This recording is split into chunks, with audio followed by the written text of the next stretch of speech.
Hey guys, welcome back to my channel. So just a massive thank you as always to everyone who's been watching for the past few weeks, or even the year actually. Um, so if you can just continue watching, like, share and subscribe. If you haven't subscribed, hit the notification bell, hit the bell button, leave a comment on the video. I'll always read your comments, always get back to you guys. This one I'm pretty sure that many of you will not have heard of. It's not really been in the news. If you are part of certain Facebook groups, you may have potentially heard of this man. Um, but it's one that I don't think a lot of people are going to be aware of, mainly because it hasn't led to a conviction for this man. So someone else who I'm going to mention about and talk about in this video, he's been convicted of similar crimes, but the man in question, he hasn't. He's still technically free. He's still technically on the run, or hiding. I don't know if he's even wanted at this point. Now, the purpose is just to raise awareness about him and how potentially dangerous he could be, and just to prove that obviously he does need to be behind bars for what he has done. So if you can just leave a comment, share this video, I'll be really appreciated. So in today's video, we're going to be discussing bestiality again. And the reason I chose this one, it was a few weeks ago I done a video on the Enham Clawhorse case, which was obviously the viral video of Mr. Hands and Kenneth Pinion and Douglas Spink. And I got a very interesting response from that video. So someone reached out onto my Instagram and they pointed out, or tried to point out, but ended up just exposing themselves really. But they tried to maintain that I was painting zoophiles in a bad light. Not that there's ever a good light for painting a zoophile, but they're trying to point out that I'm what is wrong with the world, and they're not. So obviously in that video, I spoke briefly about what it is to be a zoophile, and they are someone who believes they are in a consensual relationship with an animal. The man that we're going to be talking about tonight, he not only is a zoophile, he is a zoo sadist. Now, a zoo sadist is someone, so obviously we all know about sadism. What people get up to between two people is completely up to them. I don't care what you do. But this man is someone who performs sadistic acts on animals. He's filmed these, he's shared them out on the internet. And I'm apparently painting these people in a bad light. So, all that said and done, the man we're going to be focusing on tonight is Timothy Amoroso. So in 2018, a load of leaks got brought out, and it was due to people investigating people within the furry community. So if you're not aware of what the furry community is, you obviously heard of them, everyone's heard of them, but you don't really know what they do. These are people who have created an animal character, and they spend thousands of pounds or thousands of dollars on a costume, and it's for like anthropomorphized. They will go to conventions in these costumes, choose like character names or their animal name. Some of them host YouTube channels, they are on here, and some of them end up doing really dangerous and illegal and disgusting things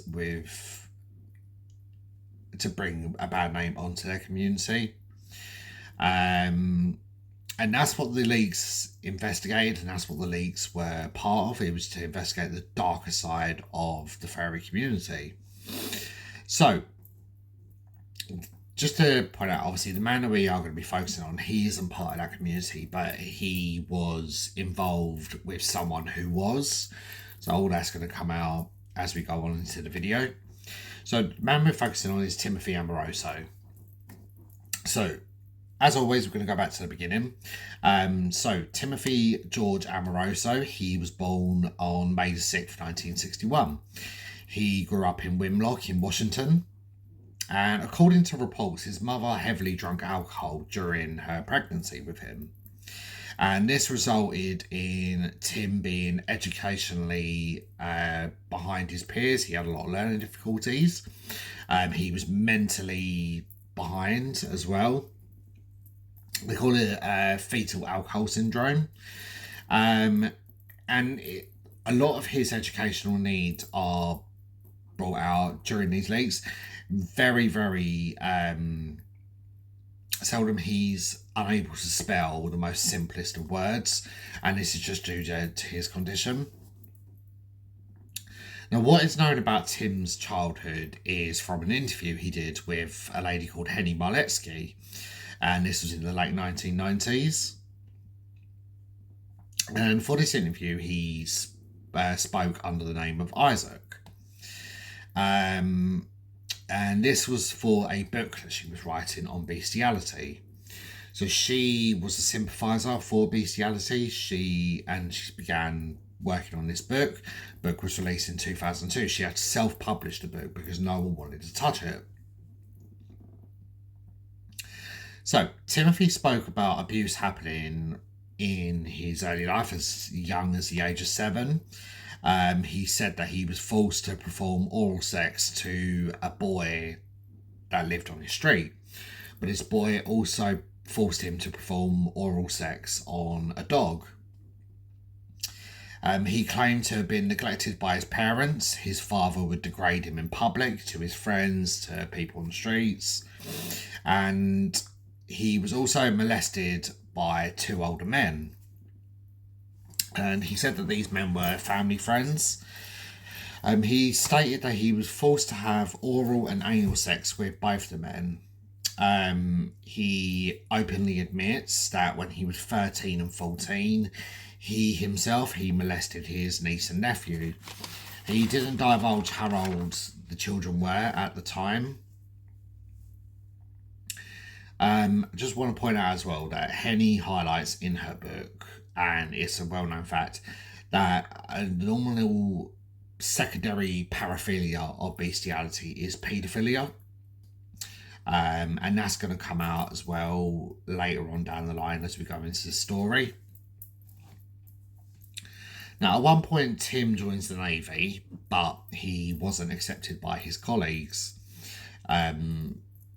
Some people are really good to judge a character, and they could probably see that he was just wrong right from the start. This ended up resulting in Tim attempting to take his own life. So he begins seeing a therapist. He divulges into fantasies about animals, and the therapist just basically said to him, wear an elastic band around your wrist, and each time you think about having sex with an animal, I want you to ping it. So when it came to his sex life, Tim said that his first consensual encounter happened when he was 16. Bearing in mind, obviously, the legal age of sex in America, I believe it's 18 or 21. So he reckons it was consensual, but obviously in the eyes of the law, it wouldn't be. He divulges that he's had sex with at least 8 women and 12 men up until that point. He said that he was more homosexual than heterosexual, even though he goes on to marry a woman. He states that he began masturbating when he was 12 years old, and since that age, so bearing in mind, obviously, during this interview, he was at least in his 30s at that point. He said that he masturbated at least 10 times a week.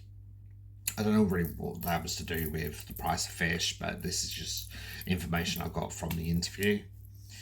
So information from the leaks come back from as far as 1992.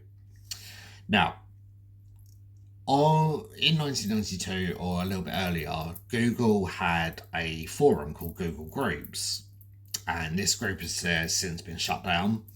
So this platform, it would connect people with common interests. So kind of like a really early version of Reddit. And Tim, he joins this group on a page called .alt-evil. So he first posted on December the 18th of 1992. And the submitted post was titled Very Evil.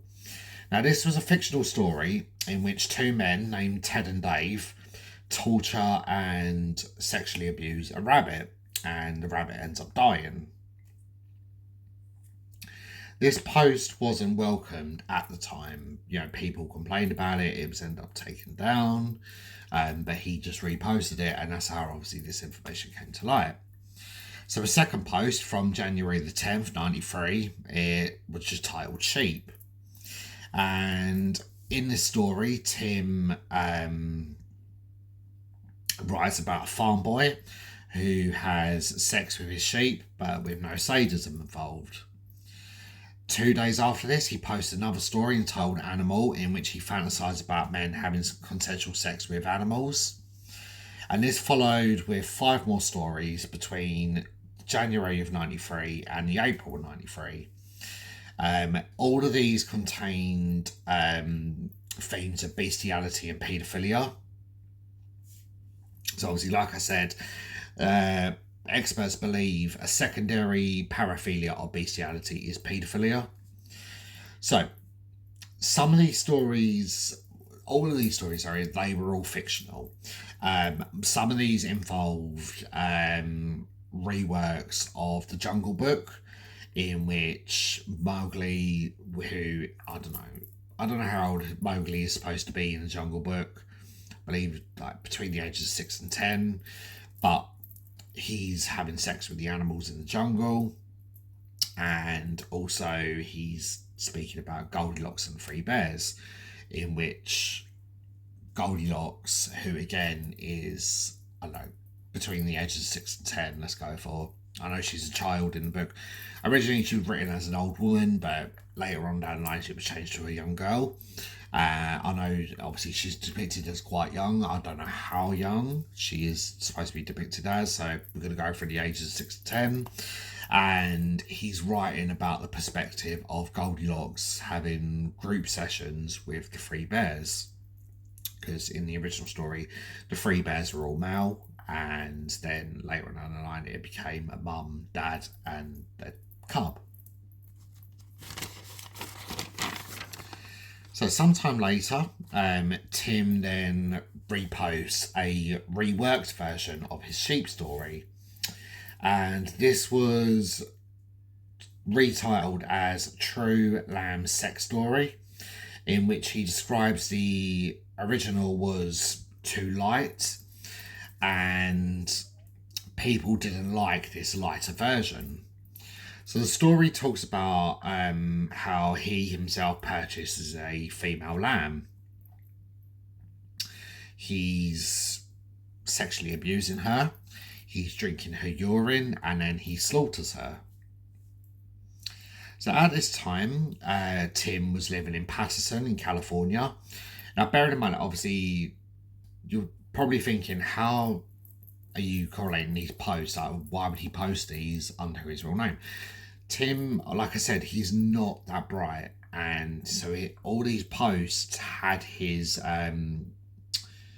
email address on them, and it would say like Tim GA or things like that. And so people were able to obviously prove that this was Tim posting these stories. So at the time he was living in Patterson, California, this was proven, but in 1993 he relocates back to Wimlock. It's assumed that he was hiding after the law after it was found that 2 men he lived with, Steve Rice and Aaron Myers, had been having sex with their dogs. So obviously these people just find each other in the weirdest of places. Now bearing in mind, bestiality wasn't illegal at this point. What they would have been tried for was probably just animal abuse. Most they would have got was a few weeks sentence, maybe, because it's not taken as serious as what we do to human beings, like murder and child abuse. Understandably, child abuse is a lot different. I understand that. I'm not saying it's the same thing whatsoever. I'm just highlighting that animal abuse needs to be taken just as serious. So, like I said, it's stated that these two men were abusing their dogs sexually. It's believed that the three men created bestiality content with each other to post online. And obviously some of this content no longer exists because the websites that they would have been posted on have shut down. Tim also, he was married at this time to a woman called Lizette. Now, it's believed with Lizette that she is fully aware of her husband's sadistic nature. It's not been proven, but it's believed that she's aware of it and she enables this. It's also at this time Tim posted about meeting the true love of his life, and this was a golden retriever puppy named Mandy, who later down the line Tim claims to have married and Mandy become his second wife. And this was detailed in a post on another site called Beast Forum. This was written over a decade later from him obtaining Mandy. And in this story, he posted about how he had seen Mandy 3 weeks prior, but she was too young to come home.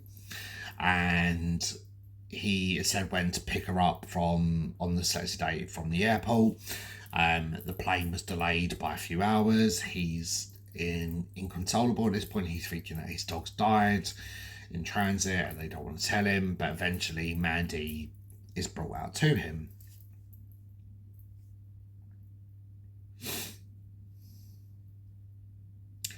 So obviously back to the 1990s. So Tim then posted another story entitled Bitch Training, and this was on the May the 22nd, 94. And this was written under the alias Dog Dude, who is an alias that he continues to use further down the line. So in this post, he's detailing how to open up your female dog to your sexual advances. On the same forum, he posts that he was looking to meet other people who liked fucking dogs. This is what is written in the forum. This isn't my language. This is just, I'm writing out what was in black and white. In another post, he details how he forced himself on people and animals alike. He describes how he's often late to work because he's up till like 2 a.m. masturbating, and then as soon as he wakes up he's masturbating again, and that he would use his animals to assist him. Henny Moletsky, she details how he would pick up stray dogs, and he would even pick up roadkill to use as sex toys.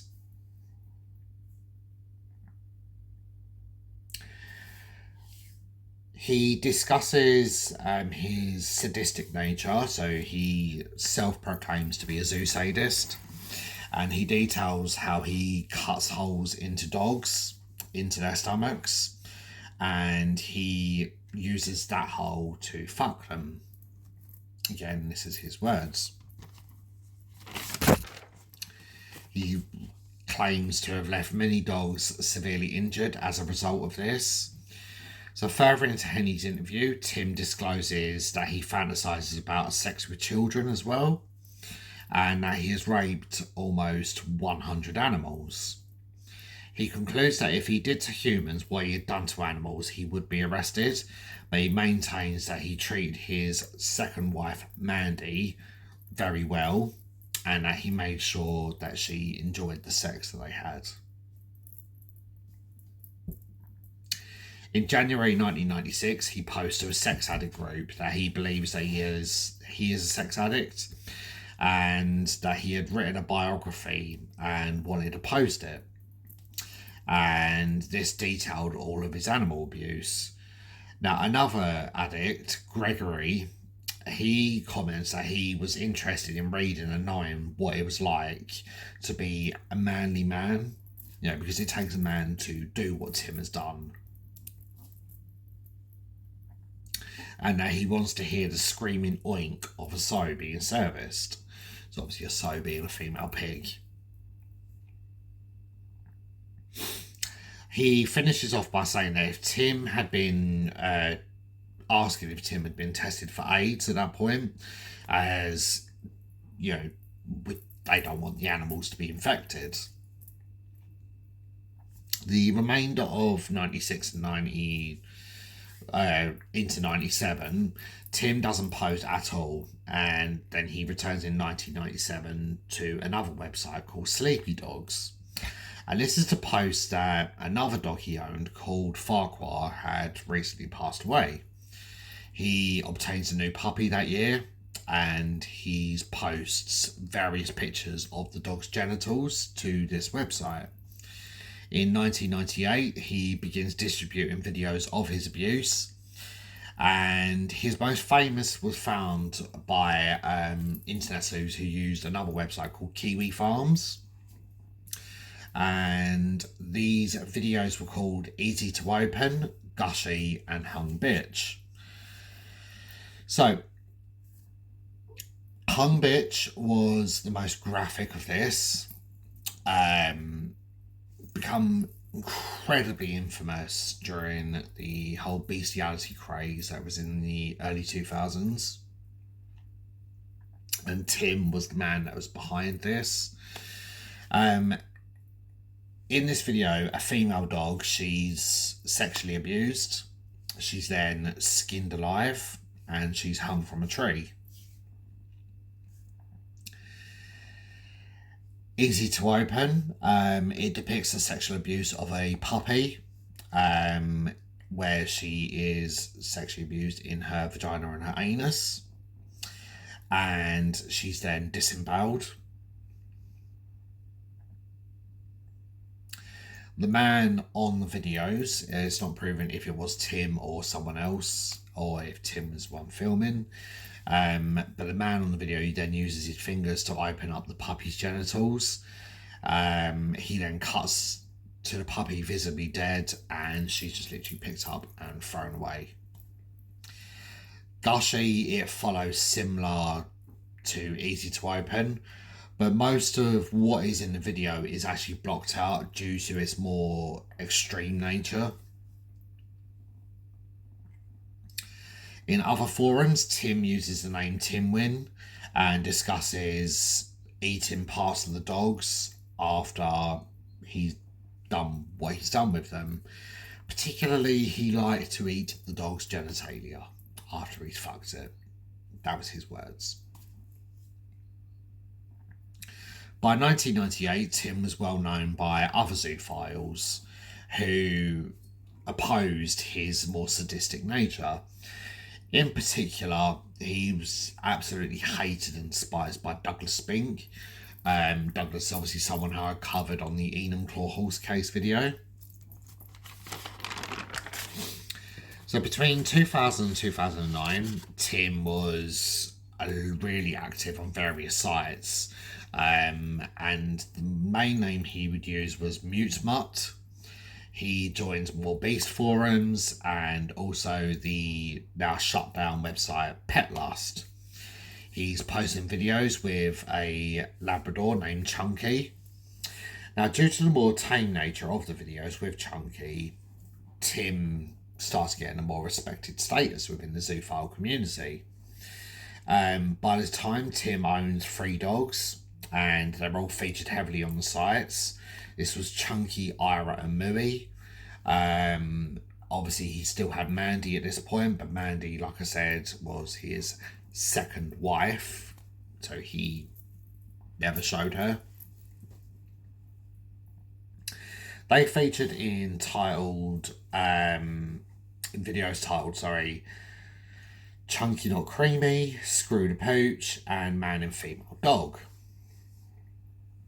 Now, one person involved in the leak spoke about the content, describing, and when I get to this point, I just want to point out, obviously, body shaming anyone is never acceptable.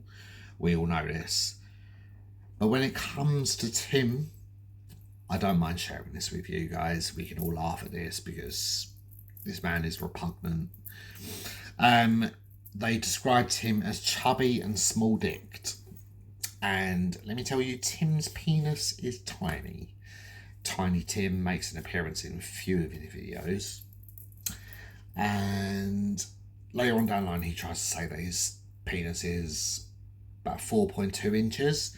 It's not. It's smaller, skinny, disgusting. So, this chubby, small-dicked man, he's forcibly abusing a golden retriever. And he's holding her down. He's abusing her. And when he's not doing the abusing, he's forcing a male Rottweiler to enter her. So all the while he's holding the Rottweiler's penis and forcibly entering the vagina, he's forcing the Rottweiler to lick her genitals. Other videos were filmed by Tim with other zoophiles. The other zoophiles were doing the abuse, but Tim's voice is clearly heard in the videos. He would post his location for others to come make content with him. Now, this led to vigilantes identifying some of the men that were in the videos. Other posts, they showed Tim actually having regret for his actions. This was very short-lived regret. In one post from April 2005, he writes about the choices that you make slapping you in the face and how he's going to go to his grave wishing he could change the past. However, only after 3 days of posting this, he's posting about attending a dog show and he's eyeing up the sexy dogs. 2007, he posts about the death of his friend named Paul, and Tim and Paul had made a lot of content together. And Paul's dying wish apparently was for Tim to show an unedited video of Paul abusing the dogs with his face clearly visible in the videos, because obviously once he was dead, nothing could come of it. He then claims that this was to be his last video release, which we're going to find out is bullshit. In September 2007, Mandy, she's sad for Mandy, but also I'm kind of happy because it absolutely destroyed Tim, but she was put to sleep. And Tim posts that he hopes that she isn't waiting at the end of the Rainbow Bridge. So, obviously, for us who are pet owners, we often say that when our pet dies, that they're going to cross over the Rainbow Bridge and wait for us there. And this is a tradition that's been going back years and years and years. And obviously, Tim posting that he doesn't want Mandy to be waiting at the Rainbow Bridge. She won't. She'll be enjoying her time up in heaven, bouncing around, whatever. And he's going to be burning in the pits of hell. I think, to be honest, hell is even too good for him. So, as I said, Tim doesn't keep his promise about the content making. In 2009, he is actually identified personally by Douglas Spink, who then is confronted. And Douglas reportedly forced him to promise to quit abusing animals. Douglas spoke about this on his Pro Zoophile podcast, which I spoke about in the previous video. Some of those episodes, I'm looking into it a bit more. Some of those episodes are still available on YouTube. And the the people involved, so obviously Douglas and another man, I don't know the other man's name, but he goes by under the name of Toggle the Rat. They try and claim that the videos are all satire and all for comedic purposes, but they're not. But his idea to stop zoo sadists being brought down was not to add heat to the zoophiles such as himself. He's just basically saying if you come across a zoo sadist, don't go to the police because it's going to bring heat on our community. So between 2009 and 2014, Tim keeps a relatively low profile online, but it's later discovered much further down the line that he's part of child porn websites. In this time frame, he's created a locked folder entitled Child Bath. He's posting and was also a member of another dark website called Dreaming Demon, which focused on grotesque news stories. Now, obviously, I'm not going to describe what was in those videos. I can't anyway, because the people that found these leaks didn't want to look at this, understandably, so they avoided it, but the links were made and the evidence was there. In July 2012, he posts about a bestiality brothel in Ottawa that he's visited, and he would also post on Reddit about his dislike of women in threads in stating what is something that you hate but you wish you loved. On Christmas Eve 2012, Tim posts on Reddit under the thread hardest thing you've ever had to do, and he's spoke about Mandy in this, so the title is putting down the love of my life and telling her not to wait for me at the Rainbow Bridge. In 2014, he begins posting more openly online discussing his life and what he has done.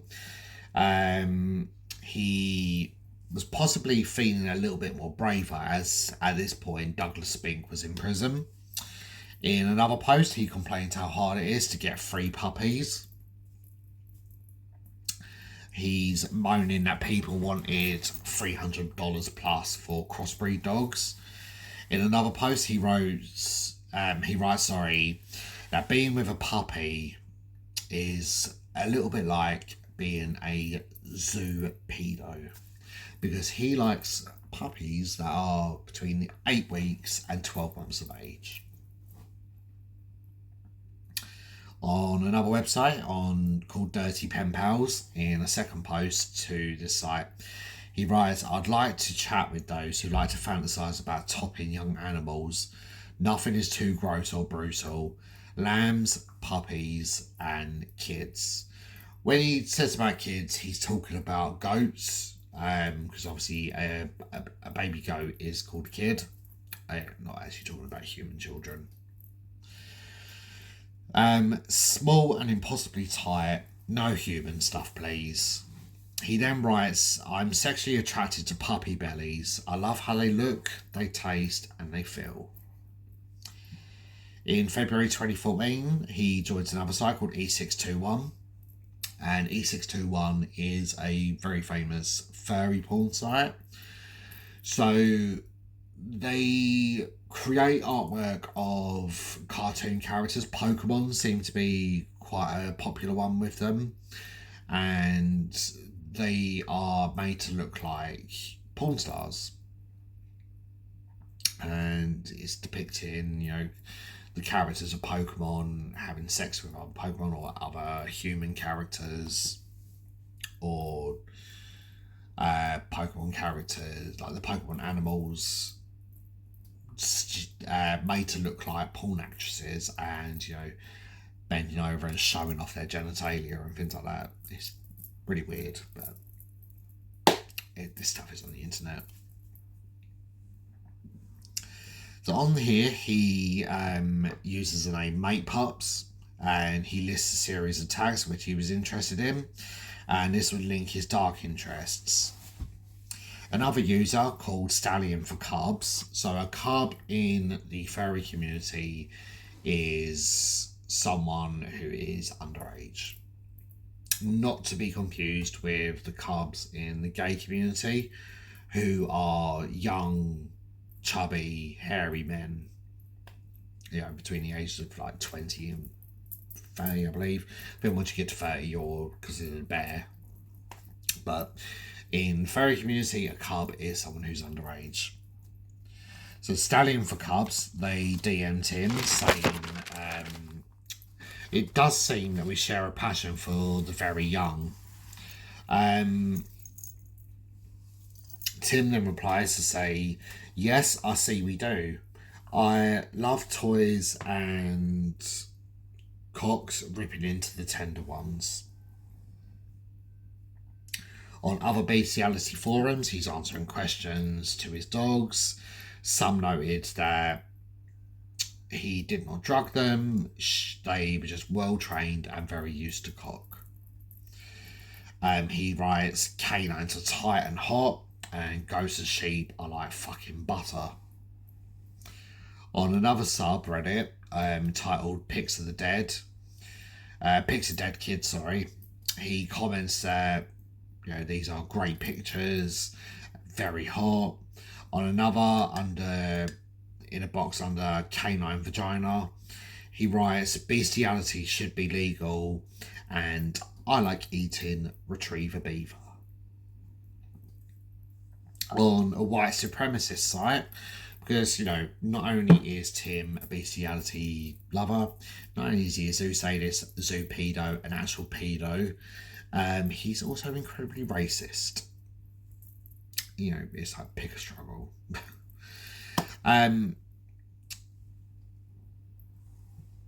He's complaining in this thing about white men being thrown under the bus, and that he's very proud that his employment is all white men. In another subreddit post, and this is about fleshlights. So fleshlight is obviously a sex toy that is modeled to look like either a vagina, an anus, or a mouth. He's asking about custom made ones, as his are now too loose, and that he needs something that will fit a 4-inch penis that is thin. In more subreddits, he posts stories of paedophiles being brought to justice and that they need to be honoured, and that at the same time he's posting links to animal abuse videos, titles such as ones that I cannot say on here because they were really extreme and incredibly racist. He's using the name Dog Slort. All of this content featured Tim with his heavily bloated body.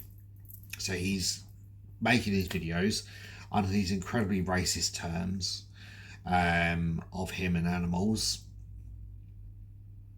And his heavily bloated body and his tiny, tiny, tiny penis is seen for all the world to see. In another subreddit he created in December was titled sexy_dead_dogs.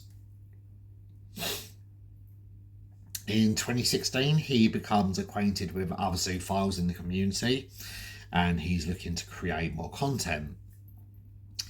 So he comes across another zoophile who also used to post YouTube videos. This man went under the name of Kiro the Wolf. His real name is Joshua. He was born in May 29th, 1995 in Pennsylvania. And he joins Reddit under the name of Dogman2. He messages Tim on subreddit called Animals Nightmare, and he tells Tim that he has at least 5 gigabytes of his own animal abuse content to share.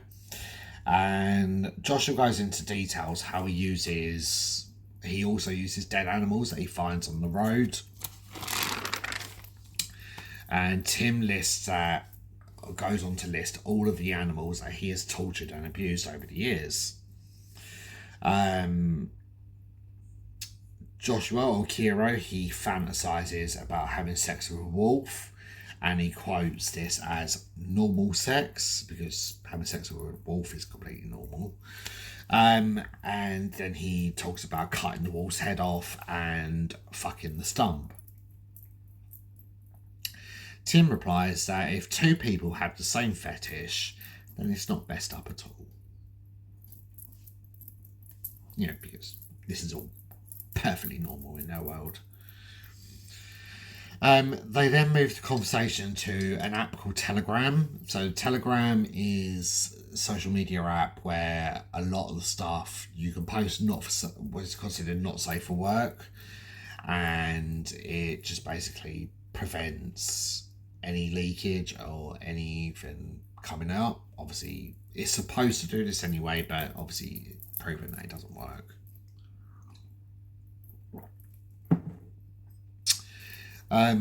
So they go onto Telegram. They go into more details about necro needs, because now Tim is obviously a necrophile to animals.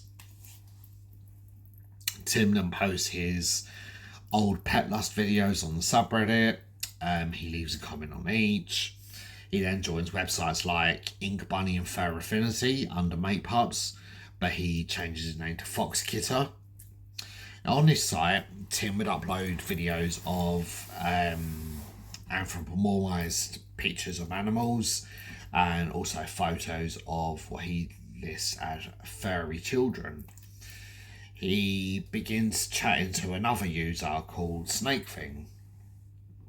And Snakething, again, I believe he was a YouTuber, but he was also a member of the furry community. And his real name is Levi Dane Simmons. He was born December 20th, 1994 in Coos County, Oregon. And Tim, I mentioned briefly earlier that obviously the convictions only happened to one person, and this was Tim. Snakefin, sorry. And he's currently serving 25 years in prison for various animal and child abuse charges. Sorry about that, guys. Just had to make a quick pause there. So, like I said, Levi, he's currently serving 25 years in prison for various animal and child abuse charges. So Tim and Levi, they begin communicating on Telegram in 2016, and they discover that they live within a 5-hour driving distance of each other. They begin discussing plans to film content together, and they begin planning this meet. They decide to use a motel that's in Coos County, and this is in Oregon. And on the way, one of them starts looking on Craigslist. And the night in question that they do this, they start pursuing Craigslist, and one of them picks up a female pit bull puppy. It's not clear what night this actually happened, but the content was posted. So obviously Craigslist, it's like a free advert website, and you can literally post anything on it, and quite well known for attracting a lot of dangerous people. It's quite a well-known site in America. If you watch a lot of American sitcoms, they sometimes mention this website. And there's always a joke about people having their face ripped off, whatever, because Craigslist has this incredibly dangerous reputation for this. So they get to the motel room, and Levi immediately he begins abusing the puppy. Tim is filming. They do despicable acts to her. When he is done, Tim, he's completely embarrassed about his tiny penis, and he takes the puppy into the bathroom and continues the sexual abuse. Now later on in the DMs, the two of them talk about what went on. They say that they enjoyed her squirming, they enjoyed her little squeals of pain. Levi discusses how he got excited when she urinated out of fear. and Tim divulges in his embarrassment for his tiny penis and not being able to get hard. Levi then starts talking about giving more pain to the next time for when the two get together. They start discussing that their original plan was for the puppy to be killed. But for whatever reason, they just basically dumped her on a roadside. She was still alive. But it's unclear what actually happened to her after this.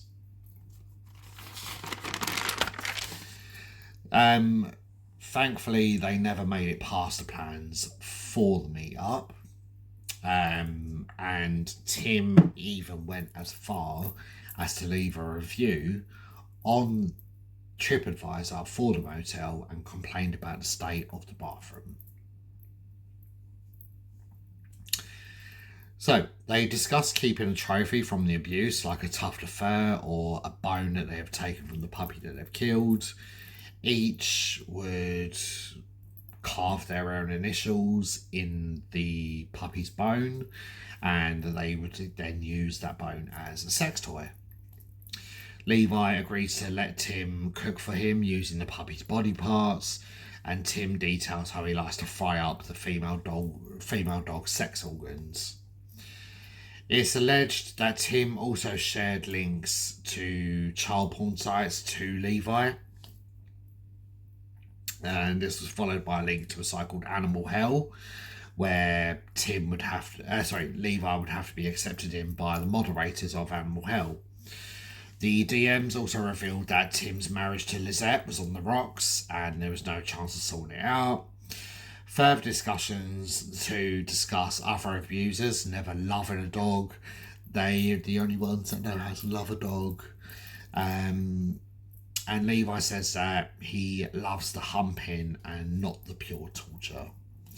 Tim discusses another of his dogs, Colin, who had recently passed away, and that Colin was so into humans.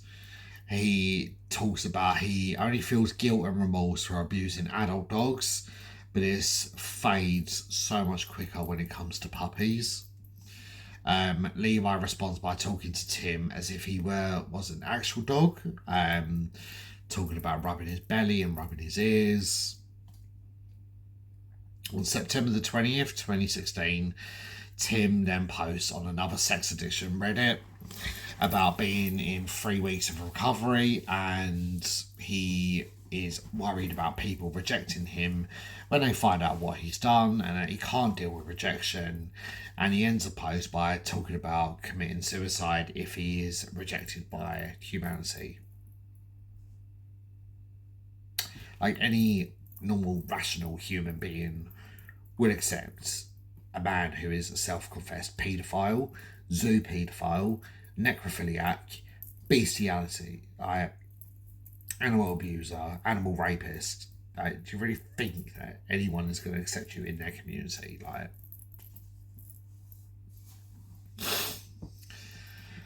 He then gets a response telling him to get a sponsor, and Tim replies that he has one, but the sponsor doesn't want to dig into his junk.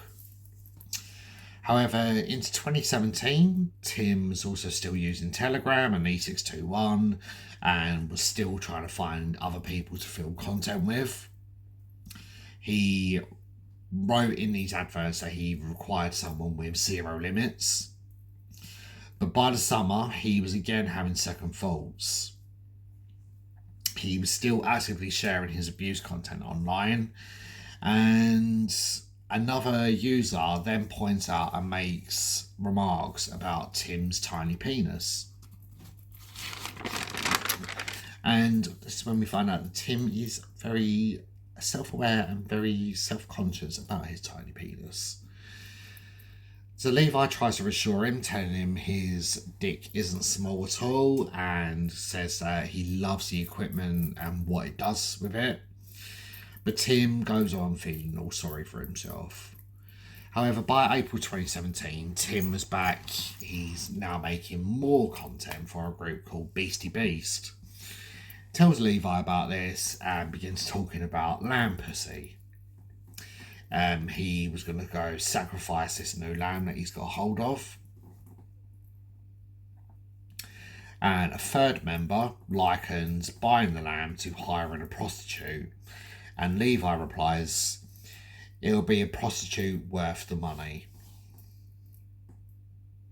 Other people join in, asking for the lamb to be traded for a puppy, and that the puppy needs to be snuffed, and that they want a new video, likes Tim old works, and they label him as a god. Unaware that they were actually talking to Tim at this point. So they're naming Tim Amoroso. Tim was quite well known, but they weren't aware they were actually talking to the actual monster himself. So Tim makes the video, he posts it, labelled Earth Day, and later on the video was taken down and destroyed. In early 2018, Tim then tells that he's working on more stuff and he was editing more content to make it appear more cartoonish so that he couldn't be positively ID'd. He posts about more videos under his dog slaughter name. And Levi at this time begins sharing a video of him and Tim and the pitbull puppy. And Levi is recognised in the video by two zoophiles who were again zoo sadists. Tim confronts Levi and basically tells him to lie low. And Levi makes promises to not out Tim and divulge his name. So the two zoophiles, under the name Akela and Pseudonym, then recruit a third one called Shadow Wolf. They manage to infiltrate the Telegram chat. They begin leaking information from the chats. Many people were arrested. Investigations went underway. However, Tim managed to evade any sort of capture. Douglas Spink, however, he tries to maintain that the leaks and the chats were all faked. But he names Tim personally as a true zoo sadist. Now, one by one, Tim's visual websites begin shutting down. This was confirmed by a comment left on another site called Zoophil, and Tim is named in this comment. By 2019, Douglas concedes that the leaks are real, and he discusses it on his podcast with Toggle the Rat. So, Tim then links are made to the Kira the Wolf and Tim's Reddits, and this leads to Kira the Wolf being arrested. And a little while after this is all broken out, Kira tries to do some, damage control on his YouTube channel. But by this point, obviously, he's lost any sort of credibility.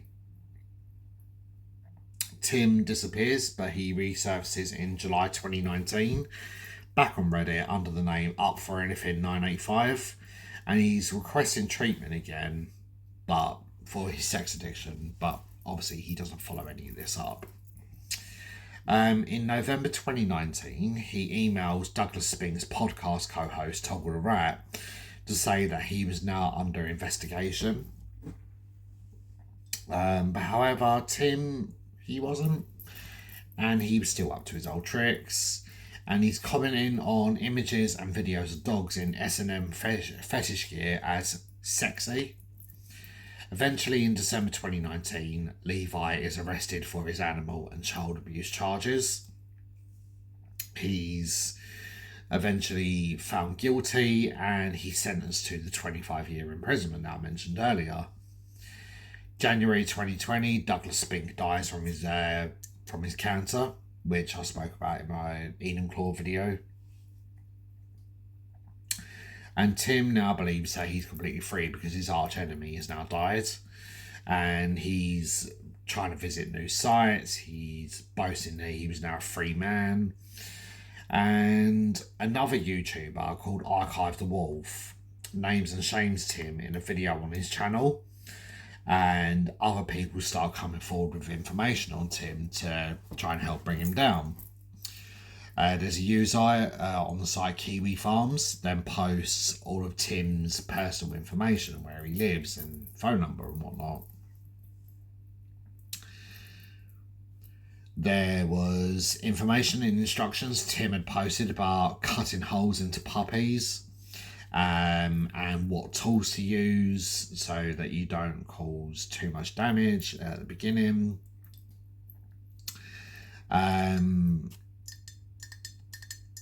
He's comparing the puppies to fleshlights if they are young and small enough.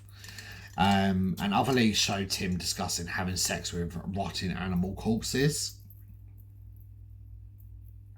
And having other sex with other animals until they actually die on the end of his dick, his tiny dick. Also at the time, Lizette, Tim's wife, she's tracked down via her social media, and it's discovered that Tim was the manager of a printing shop. And what they did is they first looked into Tim's home address and they discovered the car that he's driving. So they start scouting around the town and they find a image of the printing shop, and Tim's car is noticed to be outside the shop in quite a few different posts. So they ring the shop and they ask, does Timothy George Amoroso work here? And the people in the shop, they confirmed that Tim had indeed worked there. He no longer worked there anymore. This is obviously due to the leaks. And so they find out where obviously he's living, where he's working, or where he was working. Tim's social media is then found, and photos of his face begin circulating, and along with the old stories from the 1990s that I mentioned earlier. And then someone actually posts a picture of Tim's tiny penis, and this obviously gives everyone something to laugh at.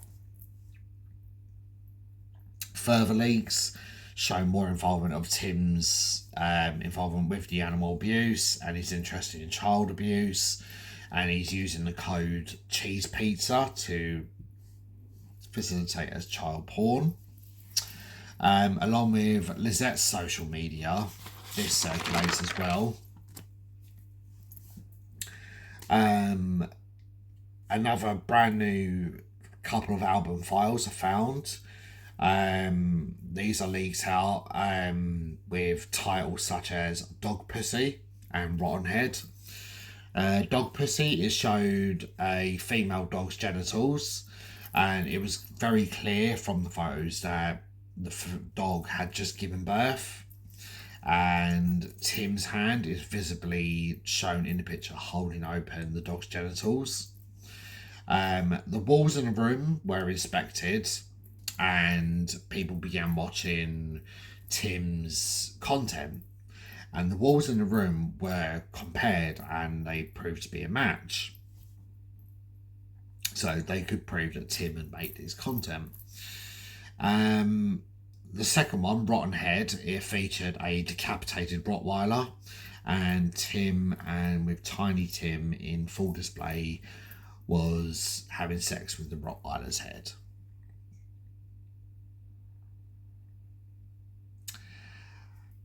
In one of the videos, obviously, Tim, he's heard talking, so this is then put out. They take the audio from the video, understandably, no one wants to see this shit, but they take the audio from the video so people can hear what this piece of shit sounds like. Now, due to these leaks, Lizette, she puts her social media to private, because people began actually messaging her out of the blue. Further leaks hinted at Tim's involvement with child abuse were also surfaced, but these were very, very scarce and obviously heavily coded. We all know about, obviously, child abuse websites. They are heavily, heavily encoded because they do not want this shit going out into the main domain, because they don't want to be called for the crap that they think is acceptable. They heavily code it under different names. Like I said, obviously cheese pizza seems to be a popular one. Chicken soup seems to be another one. and other code names are also used. And you need obviously passwords and moderators and whatnot. And obviously no one with a brain cell in their head. People like me, you, none of us want to see this shit. No matter how much we want to investigate people that do this stuff, no one wants to actually see it. So understandably, they do not share the actual links, but they are aware that Tim has these links. So like I said, in March 2021, Kira the Wolf, he attempts to return to YouTube to gain back his credibility with an apology video. But people looked into this and leaks of Kira's chats with Tim were then put out, and this stopped any sort of credibility coming to Kira's way. Now, over the past 3 years, so coming into 2024, Tim's online presence has been very scarce, but there are many eyes still on him. And despite all of the information that is on him, there is a folder full of information that obviously we've already been through. No arrests have been made, or attempts of arrests have been made against Tim. He's still a free man. Leaks have come out that the FBI do indeed have a massive folder on him and a case file built up against him. But as of 2024, as of December the 1st, 2024, which is when I'm recording this, nothing has come out, nothing has been made, no attempts have been made to arrest him. He's still out there somewhere. I've obviously posted a picture of his face on the thumbnail. What I do implore, if any of you that live within the Wimlock, Washington area, if this video does reach you, anyone in America, if this video does reach you, don't try and be a have-a-go hero. Don't try and confront him. Report it to the police. Report it to the proper channels. Let them know where you saw him so they can make the arrest and put this piece of shit behind bars where he belongs. So that is the end of the video today. Really appreciate you guys sticking with me. I know it's been a real tough one. It was incredibly tough researching all this, but I felt that I needed to do this. In response of the person that sent me the Instagram message, but also just to highlight this man. I can't even call him a man because real men don't even do this. He's just a vile specimen of specimens. I really appreciate you guys giving me the chance. I really appreciate you guys watching. I do apologise about the content in this, but like I said, I feel like it just needed to be highlighted. If you guys can leave a comment down below, be really appreciated. Please like and share this video worldwide. Let's get this out there. Get this man behind bars. I appreciate each and every one of you, and I will see you very soon for the next true crime story with Silhouette. Take care, guys. Hug your pets, hug your children real tight. Keep them safe. And I will see you guys real soon. Take care.